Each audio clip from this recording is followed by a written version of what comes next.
Lojimai!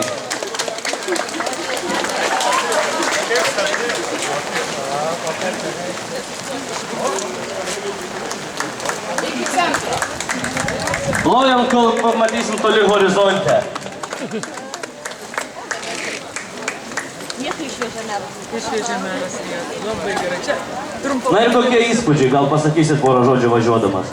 Žinote, kai iš dalies pokštauji, tai yra vienas dalykas. Jeigu tavo kasdienybė ir tau reikėtų, na tarkim, iš laiptų pasileisti iš antro ar iš penkto aukšto, tai nelabai įsivaizduočiau, kaip tą reikia padaryti. Nelabai įsivaizduočiau, kaip reikėtų su šiuo vežimėliu patekti į mero kabinetą savivaldybėje. Jeigu norėtum būti, tarkim, lygiai grečiai priimtas su sveiku žmogumi ir galbūt tu pasakytum tokią idėją, kuri išgelbėtų visus Šiaulius, bet tu negali patekti į mero kabinetą. Ką daryti? Ne, juokas juokais, bet tai yra nejuokinga. Taip. Na kągi, telieka tik paploti, gausiais aplaudismentais pasitikti grįžtant į merą.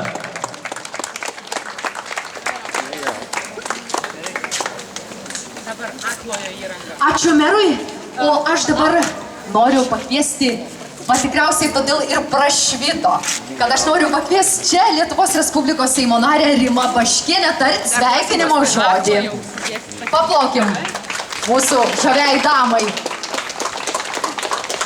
Ačiū labai. Gerbiamasis miesto merė, mero pavaduotojau, mylėjai čia susirinkę Šiaulių miesto ir jo svečiai. Gerbėliai organizatoriai šio gražaus ir labai reikalingo mūsų Lietuvai festivalio.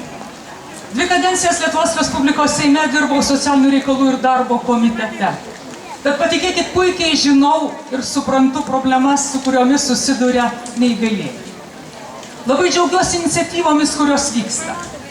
Ir dėkoju Šiaulių miestui, kad būtent Šiaulių miestas išgirdo, kad Šiaulių miestas priėmė ir jau ne pirmąjį kartą apskrito stalo diskusija, kuri vyko Šiaulių miesto savivaldybėje, buvo viena iš akcijų, vienas iš renginių.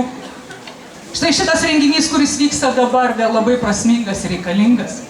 Ir mero iniciatyva pavažiuoti vežimėliu, tai prieš keletą metų mes Lietuvos Respublikos Seime inicijavome, kad visų savivaldybių merai įsėstų į vežimėlius, kad visi atvažiuotų į tas vietas, kur reikia atvažiuoti neįgaliajam ir kartu pabandyti, kaip reikia įspręsti problemas. Reiškia, iššūkių yra be galo daug.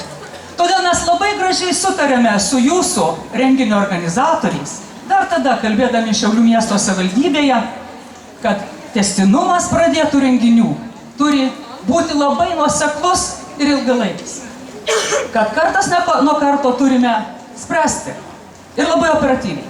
Ir štai galvojame, kad rugsėjo, spalio mėnesį mes surengsime Seime labai gražų susitikimą. Susitikimą su tais, kurie yra įpareigoti jūsų problemas spręsti. Ministerijos darbuotojais, Seimo socialinių reikalų ir darbo komiteto Seimo nariais.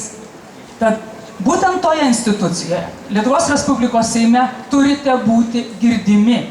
Ir jūsų problemos turi būti sprendžiamos. Darbų laukia daug. Iššūkius nugalėsite ir visi kartu padėsime tai įveikti, nes esate nepaprastai išmintingi, nepaprastai užsispyrę ir siekiantys savo tikslo.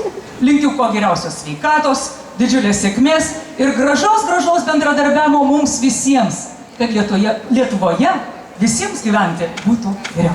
Ačiū, kad esate. Ačiū žaviai damai, Lietuvos Respublikos Seimo nariai Rimai Baškieniai. O dabar noriu pakviesti patį nuostabiausią vicemerą Stasį Tumėną.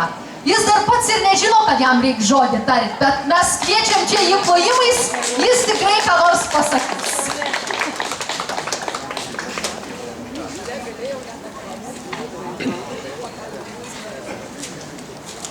Mėly šventės dalyviai, aš noriu Jums padėkoti šiandien už bendrystės pamoką. Man rodos, jūsų bendrija demonstruoja visiems kitiems žmonėms, kaip reikia mokėti, galėti, sugebėti suremti pečius, parodyti, kaip negalia sujungia žmonės.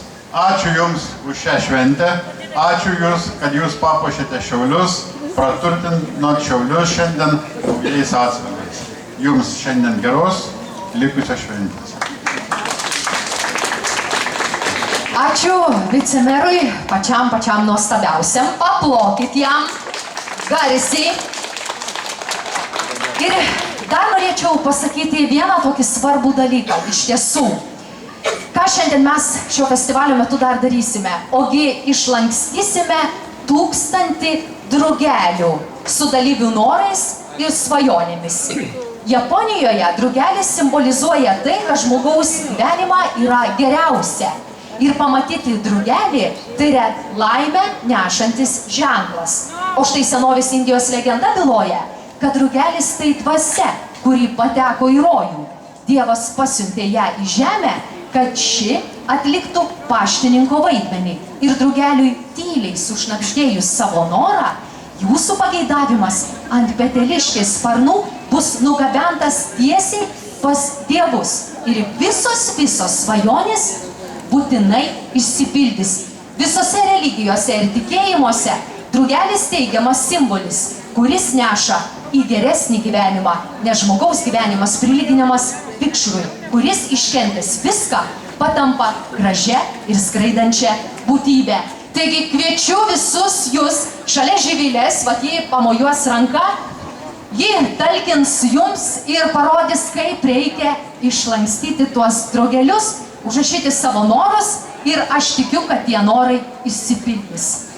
Na va, čia visko tiek daug, sveikinimo kalbų ir aš jau labai ilgai kalbėjau ir dabar noriu jums pristatyti, o jūs iš tiesų plosit dabar 20 kartų.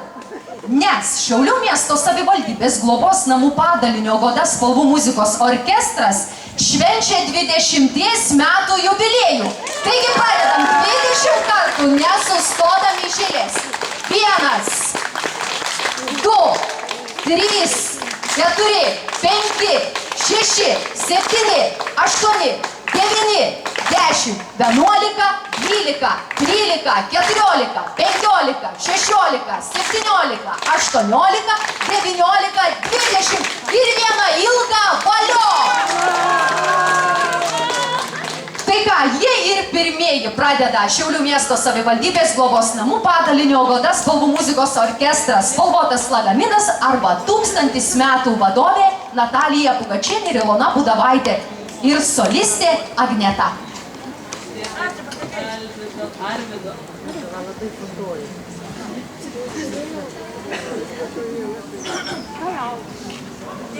Nėra jo žinoma vadovą.